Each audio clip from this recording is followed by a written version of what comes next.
I'm real excited to have this next gentleman on Sports Card Nation. I met him a few months back in Chicago at the National, and he gave me a business card. And very interested to talk about him as a whole. He's a collector, like most of us who are listening to the show, but he's also a CPA who's kind of specializes on the sports card side of the house as well. So I want to welcome to the show Frank, the sports card CPA. Welcome, Frank. Hey now, John, this is very exciting to have me on. I've watched this podcast for years, so very excited to be actually invited to be on the podcast. So thank you for having me. Well, I appreciate. Thank you for your time and coming on and getting to meet you. Obviously in Chicago, like I've told you before, recording. I'm a dealer, so any type of, and we'll get into the nuts and bolts of this. But I don't think if you're a dealer who profits or makes money in the hobby, obviously we got to pay our sales tax and that's not avoidable. But when it comes to income taxes and other taxes, depending on obviously what state you live in, I think it's the more you know or the more you have someone who can help you or do your taxes, I think the better off you are. And it's just from being in like tax laws change every year, and for the lay person's not going to know all about that. Where someone who's like yourself, who's in that line of work, is going to be right on top of that stuff. So I don't think we talk about that segment enough. And again, we'll get into it more here in a little bit. I want to start out with Frank the hobbyist, Frank the collector. Kind of where did for you? When did the hobby start as a hobbyist? The hobby started for me personally in 1983. My father took me to a baseball card show featuring Mark the Bird Fidrich, and Yep. I was 6 years old at the time. And I really didn't know who Mark Fidrich was, but he was, let's say, he was as popular as Otani, let's say, in the Detroit when I was a real young child. And so I got to meet him. That's when I got my first of many, many baseball Hall of Fame autographs. And for those of you that watch my channel, I used to be called Baseball Hall of Fame Autographs. I recently did a rebrand as the Sports Card CPA. But as you can see behind me, I love collecting. I really don't sell. I just collect Baseball Hall of Fame autographs with the impossible goal of getting every single Baseball Hall of Famer. Let me piggyback off that. Alive and deceased, or All obviously. 351 Baseball Hall of Famers. Yes, alive, deceased, it doesn't matter. I currently stand at 301. I need exactly 50 left. And they're Yeah, all very, very tough names. We're talking five figures plus. yeah, and obviously that number goes up with each new induction class. You add those to the arsenal or to the collection, I should Correct. say. Yeah. What obviously you said you're about 49 or 50 short of completion. What's the big one that will be the toughest of those? They're all tough in their own right, but what one you think's the number one The toughest number that one, you're again, a looking at? lot of these guys, your listeners have never heard of. For example, there's someone named Frank Grant, who was a turn of the league Negro League player. Rumor is he was illiterate, and there's not a single autograph known to exist. There's a lot of other guys, especially Well, with that Negro shouldn't count. Like I'm not saying he should. Obviously, he's in the Hall of Fame. That Yes, counts, and he was a heck of a player. But if there don't exist, it's not like you're missing. If something really doesn't exist, you're not really missing it. You know what I mean? It's like a set where the card wasn't produced, so you're not let's missing say it it. was produced but never released. So maybe one will come out, but I count them all the same. I count Babe Ruth the same weight as Harold Baines, let's say. If you're in the Hall Yeah, of Fame, you're in the Hall of Fame. I need your autograph, whether it exists or not. Probably the most common household name of any autograph I need that your listeners would have heard of is Christy Mathewson, obviously, yeah. 1936 inductee who passed away about a couple years before that, unfortunately, because of, I want to say, God, tuberculosis. I know something to do with chemical warfare and So he passed away very young, again, before when the hobby was in its infancy, let's say. And it just makes his autograph very challenging to get. And what I do is, if you watch my channel, I do an autograph analysis of every single baseball Hall of Famer. Uh, Obviously, we talk about Frank Grant. I did a less than a minute video because no known examples exist. But like when I talked about Christy Mathewson, there's just so many forgeries out there. You really need to be careful when you're going to buy it. And without going into details, I mean, I know a lot of the TPAs, people that work for the TPAs, and they're all great people, but even they will tell you they make mistakes. So if you're looking for autographs, it doesn't matter, Hall of Famer, not Hall of Famer, current, veteran, whatever, passed away, long deceased. Do your research. I always say buy the Yeah. autograph, not buy the certificate. Yeah, a great point by you too, Frank. Right? These are humans, right? When humans make mistakes, that's part of Correct. life. It can happen. But you nailed it right on the head, right? Especially with an autograph of significant value, you can't do too much research and investigating. You can only do too little, especially when making a purchase of that nature. Correct. So like Yep. I brought out a few autographs and I've shown these before on my channel, but like one of Yep. the Yep. Go rarest ahead. one of the rarest I have, and I don't, if you're listening, this is a Frank Chance autograph of Tinkers to Evers to Chance. There's probably 10 known Yep. autographs, and this one's just a beauty because it's on his letterhead, Frank L. Chance with the Yep. Cub Ranch.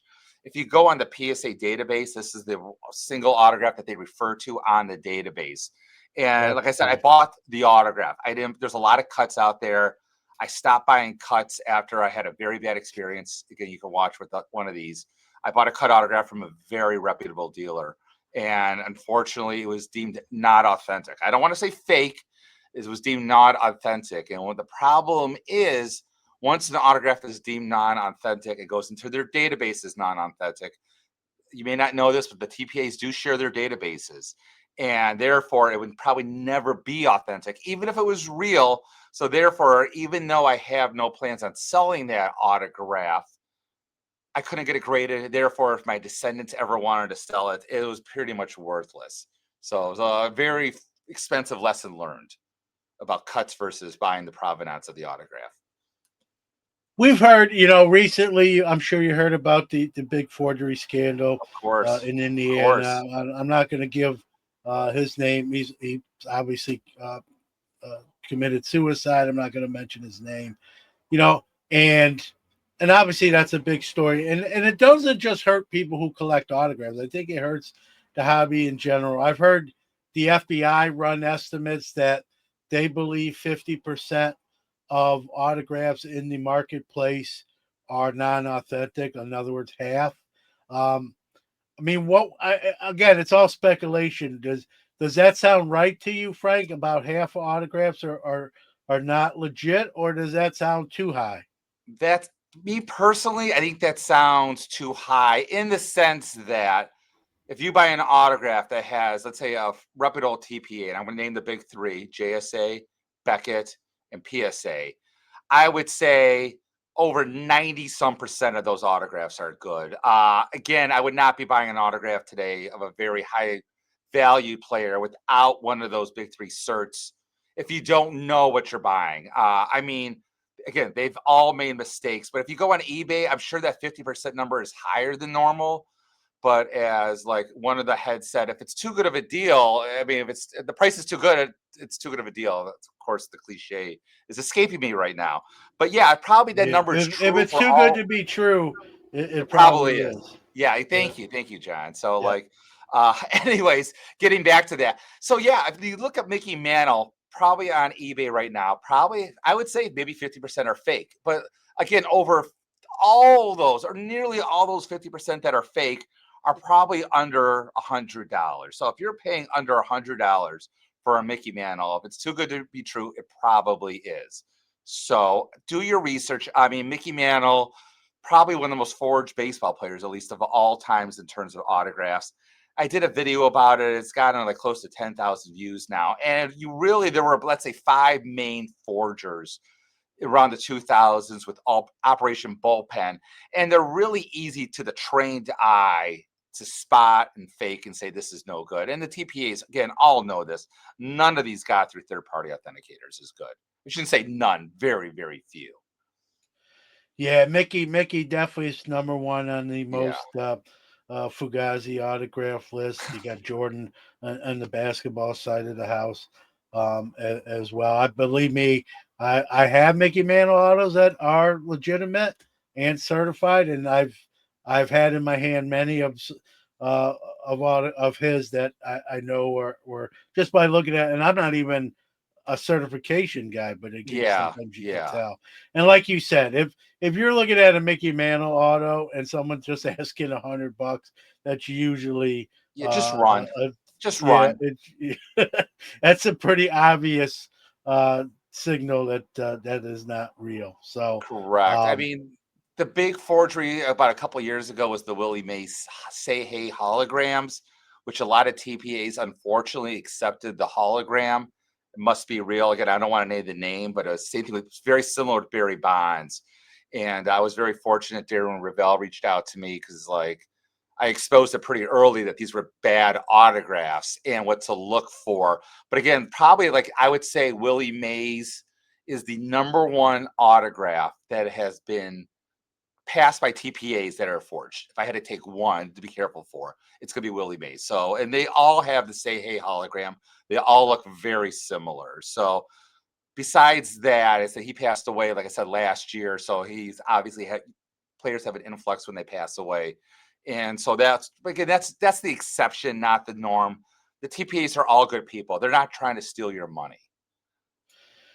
yeah, that's a tough. If you know about Willie Mays autograph, that's a tough autograph to duplicate if you're a forger.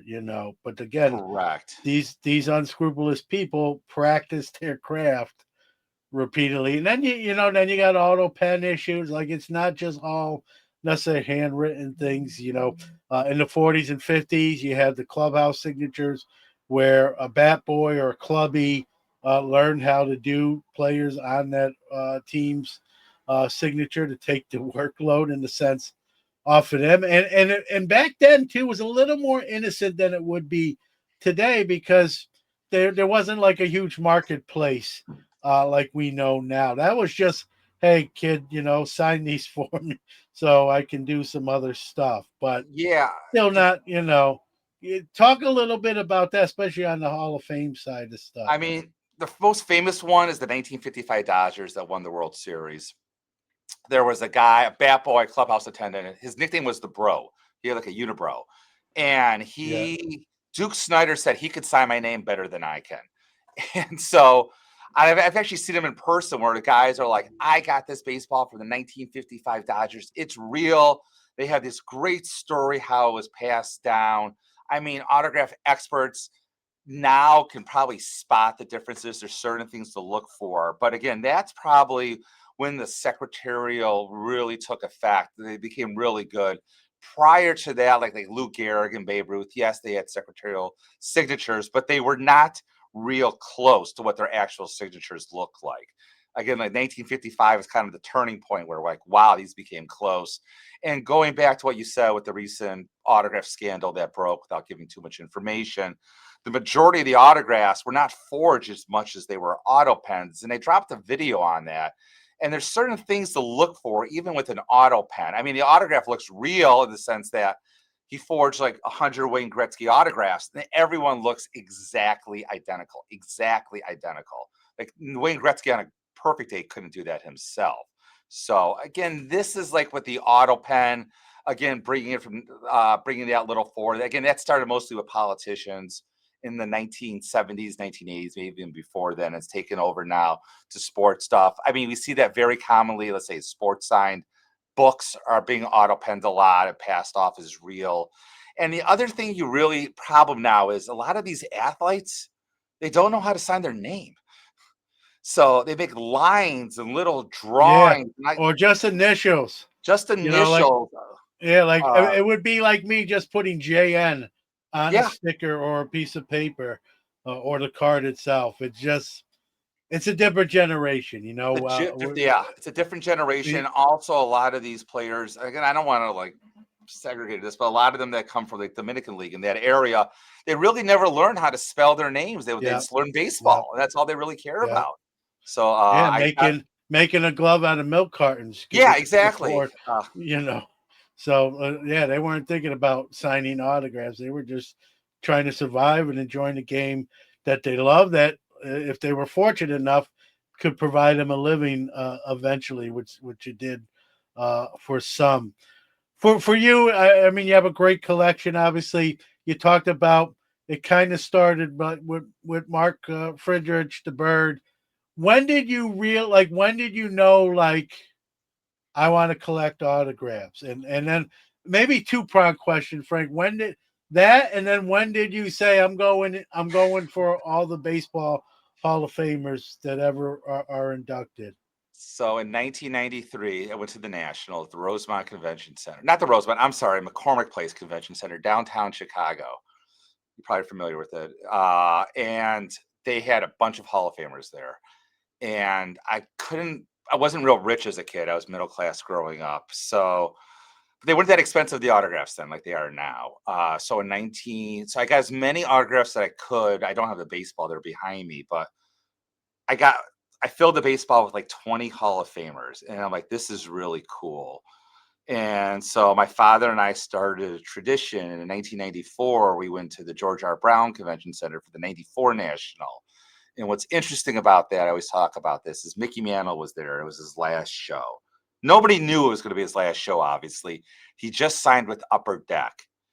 He was charging $80 an autograph. And now that's like a bargain, obviously. But back then, $80 for an autograph, insane.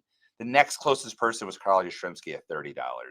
So I remember looking at his line. I have a picture somewhere, and there's nobody in line for Mantle because no one was going to pay $80. He's been doing a year ago. He would do the show for $30.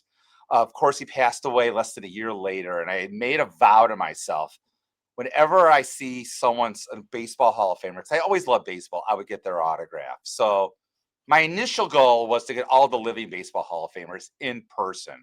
I have flown all over the country, all the nationals, getting them in person. In 2001, I got Kirby Puckett and finished every living Hall of Famer. And then, like, now what do I do? And in about 2000, this is when Operation Bullpen was really coming to light. So I'm kind of glad I didn't start until when I did. Then in 2007, I started making, let's say, some real money, like adult money. And I said, I mean, I'm looking at it right now. A Chief Bender autograph. He was a pitcher for the Philadelphia Athletics. Came for sale. And I'm like, I'm going to bid on it. And I bought it. And I said, you know what? I'm just going to go for them all. I'm going to go for them all. I know it's an impossible task. I've taken out small business loans to get some autographs. I got some real toughies that way. Fortunately, the vintage autograph market has, like all, like a rising tide raises all ships. Like vintage sports Yeah. cards, the autographs have gone up as well in value. So it may be my retirement. Hopefully I won't need to sell them one day, but if I have to, they're all here. And I'm really proud of not only the autographs, but like the medium that's on. Like you can see behind me over here is Roberto Clemente's signed tax return.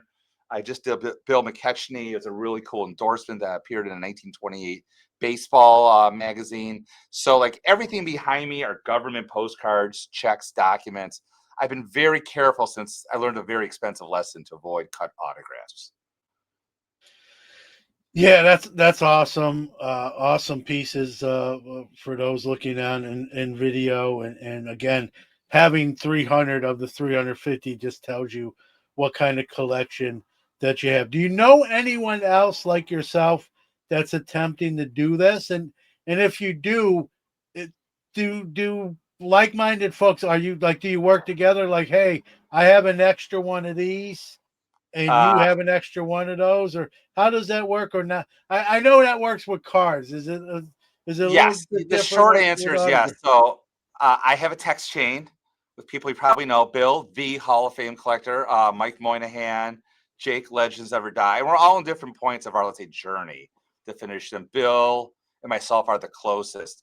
And we kind of look at the major auction houses like REA, Heritage. Okay, this is coming out. Like, this is my high bid. I'll be like, if you want it, you're going to bid X or Y. There's been other time. There's a a rare Negro League Hall of Famer named Alex Pompey. His autograph came about in a really small auction house, and I know I had him. Bill needed him, and we're friends. So I called him. I said, I can get it for such and such price. I'm not going to charge you anything extra. And I just picked it up for him. And I turned around and I sold it to him for cost, and he looks out for me. So we really do look out for each other because right now it's a small niche. I don't know anyone personally that has a bigger Hall of Fame collection than me, but I'm sure they're out there because I see these autographs now, players I need, let's say Christy Mathewson, for example, and they're going for an insane amounts of money. So there's some high dollar people out there spending that on autographs. Yeah, no doubt. So when you attend a national, is it twofold for you? In other words, what I mean by that, Frank, is are obviously you might attend, wait in line or whatever you do for some that are there, or at this point all the living ones you have, you said. So it would only be maybe a new inductee that you haven't got in person. So you're more showcase shopping than waiting online for someone in person. Was that be accurate? That's fairly accurate. So, like when you get to my level, and again, someone taught me this who had the biggest Hall of Fame autograph collection at one time, is you start to speculate who's going to get in. You know what I'm saying? So, like this past national, and I know he's only played 1.5 years, but Pete Crow Armstrong was signing in person. I'm a real big in-person collector. And so he was signing in person. So I did wait in line. I got Pete Crow Armstrong's autograph. I got Kyle Tucker's autograph because you don't know if they're ever going to do a show again. If so, they're going to be much. PCA's autograph, I was so disappointed. If you're watching this, Pete, I don't think you are. Please learn how to spell your name, not just put PCA for the amount of money you charge. Unfortunately, most of the vintage autograph dealers are disappearing. Auction houses are just cleaning up. So everyone that has a collection of autographs, let's say that I need in my level, let's say besides the Roos, the Cobbs, the more rare baseball Hall of Famers, they're all going to auction these days, John. I have to be honest, it's kind of disappointing to me because I'm sure you could do some baseball cards in the good old days, like the Frank Chance autograph cost me, I'm going to be honest, $12,000. So I said to the dealer that had it, I'm going to give you $1,000 a month. You hold the autograph. I'm going to give you $1,000 a month. And come back to you next year at the National. You're going to hand me the autograph. Handshake deal. Both sides, I think, ended up very happy. You can't do that anymore in the autograph market. Yeah, it's tough. Yeah, I get it, and that's nice that even he was willing to do that, and that sort of thing. Um, you know I like what you said too, that like you'll speculate, right, Oh, on a yeah. guy that's playing well, and like they're not obviously in the Hall of Fame yet, they're still playing, but like the trajectory kind of points to that. And rather than wait and maybe miss a boat that leaves port, you were sort of like locked in. I want to ask you, have you ever bought a collection of autographs because you didn't need them necessarily all of them, but you needed a few in there, but whoever was selling wasn't piecing it out, so you had to buy the whole thing? And if the answer is yes to that, I know you say you don't sell them, but in that case, would you sell the things that you don't necessarily need from buying the collection? And I guess if the answer is no, I guess the second part of that would be, would you ever consider that if like an opportunity arose like that? Uh, Great question. The answer is no. I just am so busy with, let's say, my real job. I don't have a chance. I did one time. So there's a Hall of Famer named Stan Kovaleski. He was a pitcher with the Indians, Yeah. and the rumor was he was illiterate. So his family was selling off his entire collection. And as I said, all you could find of his was index cards. And so in this collection was his social security card. I'm like, this is a cool piece. And I framed the social security card. I'm pointing to it back here. And I said, I just want the social security card. So I spent a couple $100 for the collection. And in it turned out was a government postcard as well that he wrote in 1917 to his then girlfriend slash wife. And also in the collection was his, believe it or not, his wedding certificate. So I did turn around and sell the rest of the collection and just kept the social security card. But that is the only time, John, that I have ever bought something just to piece one thing out and then turn around and sell it. Yeah, there's been. If, Go ahead. yeah, I was just gonna say if another opportunity where it was more like, hey, there's 12 autos in this collection. The owner of this collection does not want to break it apart. It's one price, takes it all, and you need, let's say, two or three or two of them.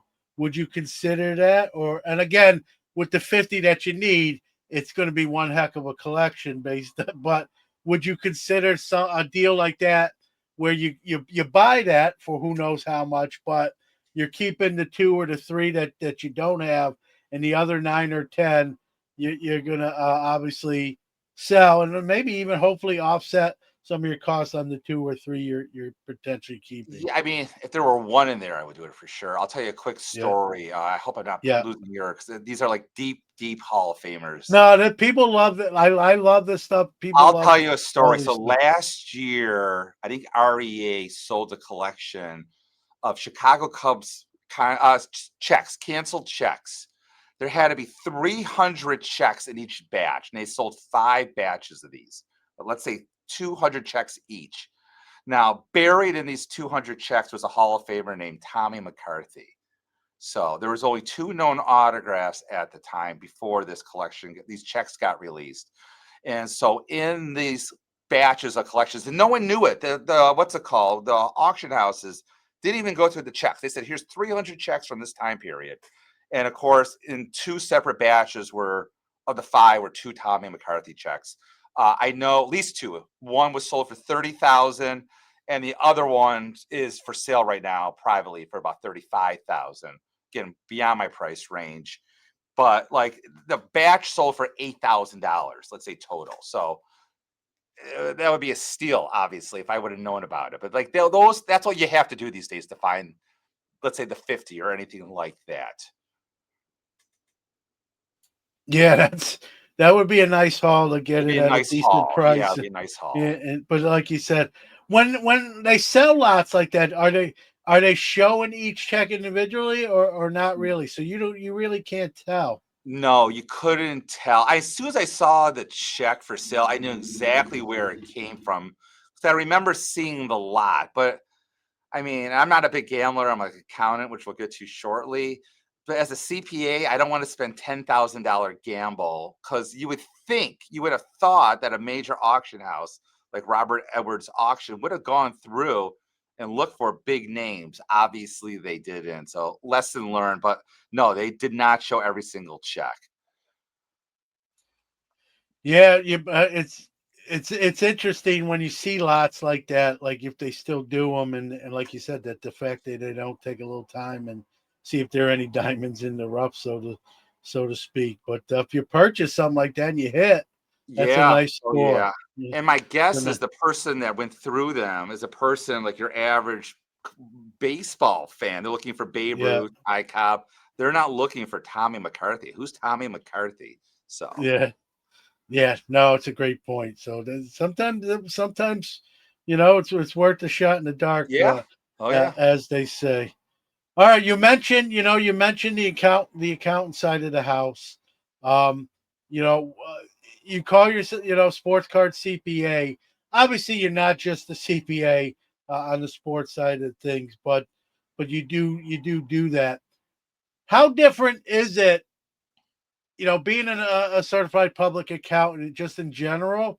How different it is when you're doing like something for a dealer, whether it's someone who does it full time as their livelihood, or even a weekend warrior like myself, that just does it as, a supplementary income. Well, I mean, I don't want to get too lost in the weeds with your viewers. So it depends a little bit different. These full-time dealers that do it, they can establish themselves as a company and have to file a separate company tax return. Whereas, John, people like yourself as a weekend warrior, you're probably a sole proprietor. And without getting too into, like I said, in the weeds, you probably have to file your information on a Schedule C. But if I can back up just a few years to Yeah, 2020, I'll give you a quick background. Mike Moynihan and Ty Wilson of Chasing Cardboard. In 2020, obviously, we had the sports card boom. And so all these collectors turned into dealers, whereas they would buy sports cards and they were flipping them very quickly. And all of a sudden, they got something called the 1099 and they didn't know what to do with it. And so they brought me on their channel and at the just to talk about like what to do with these 1099s. And we call this the hobby, the hobby, the hobby. But the truth is, and this is not a bad thing, I understand this. And these are like even little kids now who are some of my clients, if you're selling more than $600 a year, really, if you're selling anything for that matter, it's a business. It's no longer a hobby. Even if you're taking something, if you're opening or breaking cards and packs, pulling stuff out for yourself, as long as you're turning around and reselling, you're operating a business.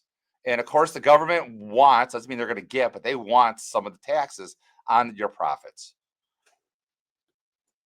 Yeah, no doubt. And I know, like, I have dealer friends of mine who do their own taxes.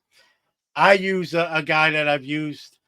He doesn't specialize in sports cards, but he's done my taxes here locally for 30 plus years. I say mine, but my wife's, and we file jointly, and then like you said, the Schedule C. So he's done it for a long time. I'm comfortable with him, and to my dealer friends who do it themselves, I'm like, man, it's so like you don't know all the rules. You could be, and that's a two-way street. I think you'll agree with me too. They may not be writing something off that they could, or they may be writing something off that they can't and get themselves in trouble. So I always tell them, like, buck up and just have someone who this is what they do for a living, and knows the landscape and the rules, which can change every year and usually do. I mean, would you agree with that advice? I mean, without Uh, getting too political, usually the tax laws change whenever there's a new administration in office. Well, yeah, and I'll leave it at that. So Biden being the exception, let's say he wasn't in that long and there was COVID. But like when Trump came into office originally, this is not pro or anti-Trump. I'm just saying facts here. The tax laws changed tremendously, especially for individuals like yourself, the weekend warriors that file Schedule C, in terms of what became deductible, what's not deductible. And what blows my mind every year, let's say come January, February, I'm sure we all read the blowout forums. There's like a CPA, like tax advice blowout forum, and everyone's an armchair accountant and they think they know the answer to everything. And everyone has differing opinions of what you can deduct, what you can't deduct. And I would tell everyone, John, yourself, full time dealers, anyone that plans on filing a tax return related to the sports card industry, buying, I mean, buying is kind of tougher, like if you're a hobbyist like me, but if you sold anything, like we're in October now, even though the weather says differently, this is the time to start planning for year end because once the books close, once January 1st yeah, arrives, your numbers are pretty much locked in stone. You have the opportunity right now to work with your accountant. And again, we've had a good year in the sports card industry. I pay attention, even though I don't collect sports cards much anymore, I pay attention to the hobby tremendously to help my clients. And so this year was a pretty good year. I mean, and so now is the time to tax plan for the end of the year because the goal is to give Uncle Sam obviously nothing. yeah. That is the goal. That is the goal. I appreciate you saying that because sometimes we don't talk about it, right? And remember, if you're working too, like you're paying the taxes. You want to either not get anything back, because if you get it back, and usually I do, so I'm sort of a hypocrite sort of here. You've let the government hold your money sort of interest free for Correct. that time period till you get it back. A couple questions here. We're talking about whether something's a tax write off or not. I have this debate with my dealer friends. Sometimes after a show, good or bad or in between, a couple of us will go out to dinner, and I always keep my receipt after paying for whatever I ordered. And Uh-oh, I think you froze here a second, John. Either you froze or I froze. So, John, are you there? Well, John, while John's frozen, I'm going to answer John's question. So, the answer is everything is deductible. Everything's deductible if you Oh, do it correctly. John, are you there? John? I see John nodding. yeah, I'm back. I'm back. Sorry, My sorry, you froze there internet's for a second. getting. You talking about the meals after if it's deductible? Yeah, if like so again. Oh, yeah, like so I'll go to dinner with some dealer friends after the show. We'll talk about the show, maybe what we bought or sold, and I keep the receipt. They're not crazy, It doesn't 50 matter. to a It hundred doesn't bucks matter. maybe. Yeah. It's all And so my deductible, but John. me and my buddy have a debate about this. He's like, no, we didn't make a business transaction. That's not a write off. They're absolutely not true. Absolutely not true. I mean, that's like saying when you go to a show, if you don't make any money at the show, you can't write off your expenses. So as long as business is being conducted, you're talking business, you're educating. For example, I could go to a conference tomorrow. I'm not making any money at the conference. I'm not networking at this conference, but I'm learning, talking business. 100%. Well, okay, that's deductible. There are limits to meals and entertainment, like 50%. And really, entertainment, again, with the Trump administration, it's become much more of a gray area. But meals, 50% deductible. I remember watching a Real Sports, and I talked about this before. And this is right during the boom. And there were dealers going on private planes to the National. Those private planes were 100% deductible because it's a travel expense at the time then because the COVID was fully deductible. Now, granted, if they only made 40,000, they paid 50,000 for the flight. I mean, it doesn't mean they're going to get money back necessarily, but definitely was deductible. All So, right, I'm gonna next time I talk to him, assuming I'm you gonna pay, tell John, him. if you don't pay, you can't deduct it. Okay, you can't have Yeah, someone else pay, then you take the yeah, receipt. yeah, yeah, yeah. No, no, I'm paying for my You're own meal. paying, you Uh, deduct that meal, 50% though. But yeah, yes, you deduct yeah. that meal. All right, thank you. I'm next time I talk to him, I'm gonna say you lost because he's Yes. claiming zero. He's like, yeah, when he even jokes, it'd be like, yeah, when you go to prison for tax fraud, I'll come visit you. No, So no, no. When you have money on your pocket to pay for the next meal because you got your deductions back and he doesn't, you can brag to him. yeah. So here's another question. You mentioned like you learned the hard way about buying through a Yeah, cut auto. Let's say, and I don't. I will use someone else, not you. yeah, Someone else buys an autograph for $10,000, yep, and then it turns out to be a Fugazi. yes, Like and let me ask it this way: they're a full time dealer, so this is what yes. they do for their livelihood. They buy this item and whatever. It could be an autograph, it could be a card. It turns out to be fake, and it's Let's make it more 10K. practical, John, for a second. Let's say you go into a All ten right, go ahead. thousand dollar break and you get nothing. Yeah, You get a 10-cent card. So which is almost the same thing. As long as you're basically disposing that 10-cent card, the whole $10,000 break, the whole $10,000 fake autograph, all of that, assuming you're in the business, you're not a collector like myself and not turning around, is deductible. Now, it's not one for one in the sense that if I buy a $10,000 break or get a $10,000 autograph that's fake, I get to deduct $10,000. So it doesn't work one for one like that, but 100% it's deductible in the year you it's a loss. dispose of it. It's a loss off It is a loss, what. 100%. And so that's how I deal with more breakers that you probably can imagine. A lot of them you probably heard of. They do their tax returns. And this is why they go into these huge breaks. It's kind of like gambling. Well, it is like gambling. Let's be It honest. is. I'm surprised. I'm almost surprised that the government hasn't gotten more regulated on these breaks yet. Do you think?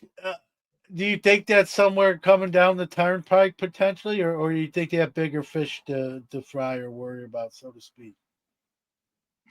I think, I mean, as a CPA, I think they're leaving money on the table. I remember a couple years ago they changed the 1099 rules. They said they were going to lower it from 20,000 down to $600. So in other words, if you sold more than 20, it used to be if you sold more than $20,000 and 200 transactions, you got a 1099. Then COVID came, they gave money out like water. They said we got to get some of this money back. So instead of giving $20,000, we're going to lower that $20,000 threshold to $600. And I would literally call the auction houses like, okay, someone sells from you, you pay them a $20,000 check. Are you going to 1099 them or not? And some would say yes, some would say no. And that would literally determine whether or not you're going to, because that's, let's say, 1/3. So if you made $20,000, you're paying a third of that to the government versus paying nothing. That's a lot. And that's all in the auction house. That's really, I shouldn't say it's on you. If you got money, every penny you receive is theoretically deductible. But people will claim, oh, I never got a 1099. I didn't know, and play stupid. But again, back to my point, the government recently just increased that $600 this year back to $20,000, which obviously will decrease the amount of taxes they receive. So when it comes back to breaking boxes, to me, it's almost no different than gambling. So if you win something market valued at more than a certain amount of money, I think it should be taxed. This is me as a CPA. Do I think it will happen? I mean, no. I'm sure you read about the IRS just had a huge, like, let go of a tremendous amount of people. I mean, in our industry, we're joking there's no one left at the IRS except for computers and AI. So, I mean, it would be tough to enforce. I think Facebook Live, whatnot, and all these other apps is still kind of the Wild West. So, do I think it should be taxed? Absolutely. Do I think it'll happen in the next? It won't happen at least while Trump's president, as Republicans are president. Maybe if there's a change in office, that may be one thing on there because they're leaving millions and millions of dollars on the table. And Razzes I'll are the put you. same way as well. Yeah, I'll put you a little bit on the hot seat with I a love quick it. Go for it. question. Go for it. You're gonna get my honest What's opinion the here. I don't sugarcoat anything. as someone who does taxes for like dealers, what's the number one mistake hobby dealers make when it comes to filing taxes? Number Or one mistake not? they Is make. it as simple as not keeping receipts? No, I'll tell you what it's simple as. It's as simple as like your friends that say I can do this on my own and don't keep accurate inventory numbers. They Yeah. think there's a misconception in the hobby, and I see this all the time that, okay, whenever I spend a dollar, I can deduct the dollar in the year I spend it, not in the year I sell it, if that makes any sense at all. So if you buy inventory, let's say in 2025, but you don't sell it into 2026, they think you can deduct that inventory in the year you sell it. We call that cash basis. And the IRS put out some very, very specific rules saying no, they're only under some very unique circumstances can, like, baseball card dealers and stuff like that, ever deduct those expenses in the year in which you buy and not in which the year you sell it. Yeah, yeah, and I knew that. I know firsthand and personally But that everyone on blowout forums thinks otherwise. I just want to make clear that. So yeah, I got now. You see all these videos. I'm sure you've seen them too, Frank, where people, content creators who are also dealers, they set up the camera at their table, yeah. and you Oh yeah, see I love them that stuff. buying. I You love it. see them buying a 5-figure deal from just someone comes up to their table with a Zion case. And again, I'm not there. I'm not there all in person necessarily to see the deal, but in transactions made, they spend 10 or 12 grand. They get who knows how many cards, and you don't see any sort of other than the cash itself. You don't see any sort of, and if it's a cash deal, there's really no it's not traceable. How can if that person is doing taxes, how can that be a business expense without sort of a receipt? Anytime, let me you just use myself for an example. Anytime I've bought something high 3 figures or 4 figures from somebody, I always have them sign, even like a piece of paper, the date, pretty much that I bought so many cards for the amount of, and they sign it with their name and they print their name. Is that the right way to do it? Well, when a deal happens at a show like that, for tax purposes, what should a dealer be doing, I and the mean, seller for that matter? let's get technical. I'm using air quotes in case you're listening to Yeah, technical. Technically, anytime you cash trades hands, the buyer is supposed to give the seller a receipt. Like going to the gas station, you buy gas, you get a receipt. I remember going back to the 2021 national, the first national after COVID. This is when that $600 was supposed to come in.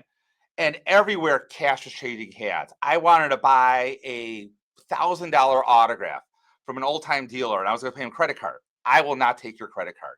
I will only take cash. And the reason is cash is so hard to trace. Let's be honest.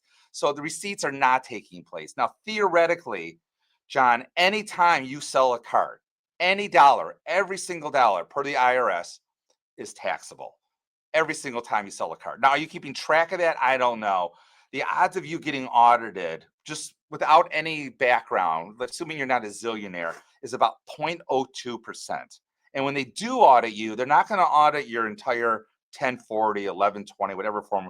They're going to audit a single line item in there. So if push came to shove, you filed your gross receipt, Schedule C, a total gross receipts received, and they would say, okay, prove to me you made $20,000 and you had them sign something. That may suffice, but the odds of that happening, I got to be honest, are closer to zero. There's better odds, honestly, of, let's say, the Tigers winning the World Series. So right now, me being a Tiger fan, Well, it's listen, very, I very low not to make it a sports show. AJ Hinch is one heck of a manager, so at seems to times. get the most. At times. So, All right, but so like let again, so I was say, so theoretically, every time you sell a car, you get a dollar, you should be taxed on that dollar yeah. at your tax rate. What But about though the scenario that I meant? Like, I buy someone comes up to my table and I buy something or yeah, so multiple the person something, you and sold I give to, them $1,800. so theoretically, the onus is on the person that got the cash to report that cash. Now, again, But can cash is let's very tough, but again, theoretically, it's on them, not on you. but can I claim? And when I say claim, can I say that $1,800 is a business expense without the receipt, without them signing something? Well, absolutely, because it is a business expense. I mean, the receipt proves it, but regardless, your inventory went up, assuming the cars were worth $1,800 and you didn't, let's say, Well, get a great chances are deal. it's probably more if I paid 1,800 for the, Yeah, whatever. you So know, the, whatever. I mean, I won't get to cost basis right now, but really, yeah, it's $1,800. If you bought one card for $1,800, your inventory will go up $1,800. And let's say you sell that card down the line for 2,000. Again, I'm just picking numbers. You're going to yeah, have a gain of $200. Sorry, you're going to have a gross proceeds of $2,000. You're going to have cost of goods sold of $1,800. You're going to have a profit of $200 before all the yeah, convention expenses and everything else like that. yeah. And the fact that I didn't get a receipt from the seller, I'm still okay. Like that, Yeah, you're the fine. I mean, government can't say, "Hey, how do we know? How do we know you're not just saying you spent that at I that mean, show? We don't." theoretically, they can. It'd be really. I mean, you can get that I sold this for you for $1,800. I mean, that's great proof. It's more than, let's say, 99% of my clients do. But I mean, it doesn't hurt. I mean, not only that, the other thing is to keep in mind is your inventory, John. And I don't know how you keep Yeah, track of your selling inventory, but you will need records for yourself. Forget the IRS. I'm yeah. sure Well, you I want need to know. records even for insurance, even Yeah, for for insurance insurance. That's a too. great point also. For insurance, yeah. You wanna know how much you spent on the card. Yeah. I always try. This is just me speaking for myself. But I always try, especially of a significant deal. I always try to have the seller. Hey, I have like a legal pad that's in my backpack. Hey, I bought these legitimately. And here's how much. Sometimes, most people are pretty good. Yeah, I'll do that for you. Every once in a while, you get someone who probably doesn't want to necessarily claim it on their end too. Like, I don't really want to sign that.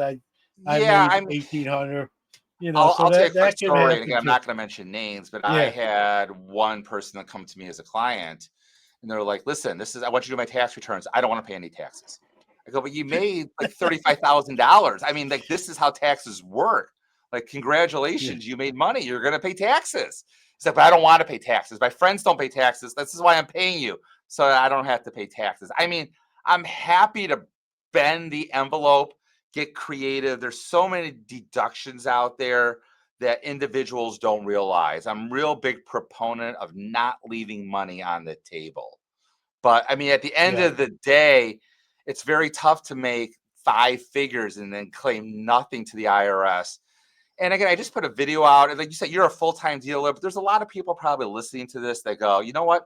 I sell a few cards a year, not significantly. I'm not a weekend warrior. I don't know if this is really a business. And there are rules to determine, okay, is this really a business or a hobby? So that's Yeah. really important to pay attention to also. And I would say the number one rule, if I had to say one rule over all others, it's this: is the money you are receiving from your sales, are you reinvesting that back into your inventory and back into sports cards? Are you taking that money, pocketing that, and let's say going on vacation? There's other rules also, but that's probably the number one rule to consider if it's a business or a hobby. Yeah, and I do a little of both, but again, I'm pretty good with keeping good paperwork and good records. I have a buddy of mine who, like, he's in the teaching profession like I am, but he's also a weekend warrior like I am, and he's always almost spending, if not what he made, or even more so. And there's times I do that sometimes too. So I guess it depends, what presents itself and different opportunities to buy some stuff. But yeah, it makes sense, right? And but I like the guy that made the five figures and says, "Hey, I don't want to pay taxes." Yeah, You might. isn't that more American than anything else not to pay taxes? So The only thing I say to my guy, and I'm sure you hear this, hey, do your magic, right? Work your do every write off I can get, and he's good like that. And he asked me a lot of questions. Did you well, do any donations, the Goodwill, yeah. clothes? So You when I know, so like yeah, so when I'll be honest, this is how it works with my clients, and I know we're getting close to the end here. So I have an email address, Frank at sportscards.cpa, plural sportscards.cpa. I answer any and every question sent to me pretty much for free. I don't charge a penny. I'll that's give you very my nice of you. personal advice, not my full company advice, but my personal advice, just doing this for 25 plus years on what to do. A lot of times people say, you know what? I want to pay money to avoid aggravation.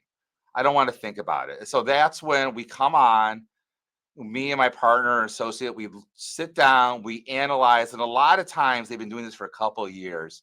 And their old accountant, who's I'm sure a very good accountant, knows his taxes. But the sports cards industry, God, I don't say I'm young, but it's a fairly young person game, especially since 2020 and COVID. So, and like they're not really paying attention to all the deductions that are sitting out there for these people. Like John, I'm assuming you're deducting your house, your utilities, your cell phone, your electricity, like all Yeah, that is deductible just by travel, you gas certain travel, gas, percentage of all your that. So gas. I will literally do a Zoom call. It's a flat fee. I Zoom with you, and I need an hour of your time. This is when I could sit down and go everything through you because I find it hard when I send clients a sheet. They're not thinking everything. They see the sheet. They see, okay, Yeah. rent. I don't have an office. I don't pay rent. But do you have a mortgage? Yeah, you're paying rent. You're paying rent to yourself, but you're paying rent. So, like, I find that 1 hour with the client very beneficial. And that's when I can really learn the business. And every individual is unique. Breaking versus a full time seller, which is a weekend warrior like yourself. And I've gotten I have stories I can't even share, to be honest. It's so interesting in the last 5 years since COVID. Seeing the guts of the industry and the collectors and what they're doing and how they're making money.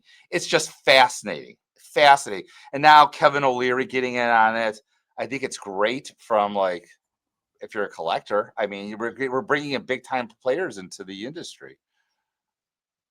Have you ever, again, don't you don't have to mention names, and this will be my last question for you. Sure. Have you ever, someone wants you to do their taxes, they're in the hobby, whether it be full time or not full time, and you just have a sense like they're really, I don't know if shady's the right word, but they're not being truthful. I know like you can do things legally, but they're just not giving you the right information where like you're leery yourself, like I'm putting my name on this where you've turn them away and say, I'm not going to do this. Yeah, I've never turned that. Even the person that said I don't want to pay taxes, I was able to talk to this person and convince them that you got to pay something. I'm not the IRS. I don't work Yeah. for the IRS. I work against the IRS. Yeah. I don't audit you, John. If you were to come to me as a client and you gave me numbers, as long as they appear reasonable, I am not here to second guess you. That is not my Yeah. job. And that's the IRS's job. So I sit down with my clients and we work with them, not with the IRS, not with the government, to see, okay, this is the most reasonable thing possible. And usually when I sit down and I explain to them what we're doing and why we're doing it, they're pretty reasonable. So if someone came to me, said, for example, that he said, I have no inventory. I sold it all this year, even though I looked at his website and there's inventory up the wazoo. I go, listen, Yeah. I'm not the IRS, but if the IRS were to look at your website here, they're going to say, so let's sit back, let's reevaluate it. And so I'm a pretty relatable guy, I like to think. So I'd like to work with the clients. I've never said no to a client. I imagine I could turn them away, but I've never turned away a client. I have very good relationships with my clients, and I'm very proud of that, actually. Yeah, that's cool and good to hear. I just wondered how, how that dynamic Listen, I works. don't want you to pay taxes. I'm not here to work for the Yeah. government to get paid, but my goal is to pay you as Yeah. least for Yeah, all my. you could work for the IRS if you wanted to be on that side of the. Yeah, Yeah. yeah. I'd be worried about my job every day, but no. So with Doge, so Well, Frank, thank you for giving your time and being so forthright and a lot of great information right there and like you said, you answer questions for pro bono basically, just absolutely, absolutely. Like I and have some of them. It's like do my taxes for me, and I'm not going to pay you. That I won't answer. But like, yeah, simple tax question. I'm happy to do it. yeah, I literally during COVID got probably 1,000 a year, easily 1,000 yeah, emails a year. yeah, Every single one yeah. was responded to. Yeah, well, that tells you what kind of person you are, and Thank you. really, So, really I mean, I'm here refreshing to help the to see. hobby, the business, the collector, whatever, the whole thing. Yeah, yeah. No, we appreciate it. Thank you. Before I let you go, as always, the guest gets the final word. Put out there. Say that email again. Very Website, easy. YouTube. Go ahead. Frank at sportscards.cpa. I have a YouTube channel as well. Used to be Baseball Hall of Fame autographs. Now it's Sports Cards CPA.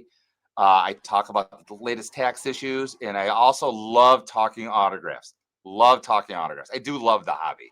For me, it's a hobby. I don't sell. So Yeah, yeah. And if you think you have something that one of those 50 or so that Frank needs, yeah, if you have reach an out. extra And Christy don't. Mathewson check laying around, please contact me. I'll do your taxes for free, even though I'm legally not There allowed you to. go. It can't beat that deal. It can't be Yes, free is the best deal you yes. can get. So, well, Frank, I appreciate it, man. This was a blast. We'll have to do it again. We don't have to be Absolutely. one I'll hit see you in wonders. Chicago hopefully So, next year. all right. Yeah, sounds good. Thanks, Frank. Take care.